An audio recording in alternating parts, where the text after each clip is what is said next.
Gut health improve ചെയ്യാൻ വേണ്ടിയിട്ട് ദിവസവും കഴിക്കാൻ പറ്റുന്ന 6 ഫ്രൂട്ട്സ് ഇന്ന് നമുക്ക് പരിചയപ്പെടാം. ആദ്യം തന്നെ പേരയ്ക്ക.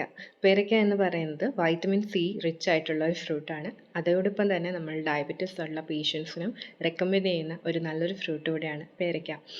ഇതിൽ നമുക്ക് ഗട്ട് മോട്ടിലിറ്റി ഇമ്പ്രൂവ് ചെയ്യാനും അതേപോലെ മലബന്ധം തടയാനുമായിട്ടുള്ള ഡയറ്ററി ഫൈബർ ഇതിനകത്ത് അടങ്ങിയിട്ടുണ്ട്.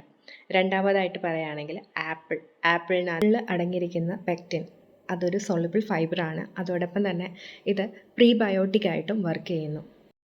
മൂന്നാമതായിട്ട് പറയുകയാണെങ്കിൽ വാട്ടർമെലനകത്ത് വാട്ടറിൻ്റെ കണ്ടൻറ്റ് കൂടുതലാണ്. ഹൈഡ്രേഷൻ കൂട്ടുകയും അതോടൊപ്പം തന്നെ നമ്മുടെ സ്കിന്നിന് നല്ല ഗ്ലോ ഒക്കെ തരാനും വാട്ടർമെലൻ നല്ലതാണ്. അതേപോലെ ബവൽ മൂവ്മെൻറ്റ്സ് എൻഹാൻസ് ചെയ്യാനും വാട്ടർമെലൻ സഹായിക്കുന്നുണ്ട്. നാലാമതായിട്ട് പറയുകയാണെങ്കിൽ അത്തിപ്പഴം ഫിക്സിനകത്ത് കാൽഷ്യം അയണും നന്നായിട്ട് അടങ്ങിയിട്ടുണ്ട്. അതേപോലെ തന്നെ നമ്മുടെ ലാക്സേറ്റീവായിട്ടും ഇതിൻ്റെ ഒരു എഫക്റ്റ് വരുന്നുണ്ട്.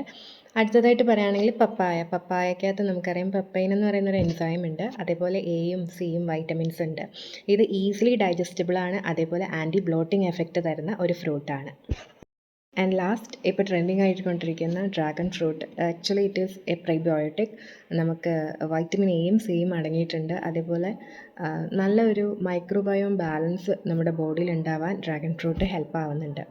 മോസ്റ്റ് ഇമ്പോർട്ടൻ്റ്ലി ആയുർവേദം പറയുന്ന ഒരു ഫ്രൂട്ട് എന്നുള്ള കൺസെപ്റ്റിൽ പറയുകയാണെങ്കിൽ നെല്ലിക്ക ദിവസവും കഴിക്കാൻ പറ്റില്ല, എന്നാലും നെല്ലിക്കയിൽ അടങ്ങിയിരിക്കുന്ന വൈറ്റമിൻ സി ആൻഡ് അയൺ നമുക്ക് ഏറ്റവും ബോഡിയിലൊരു രസായന എഫക്റ്റ് തരുന്നതാണ്.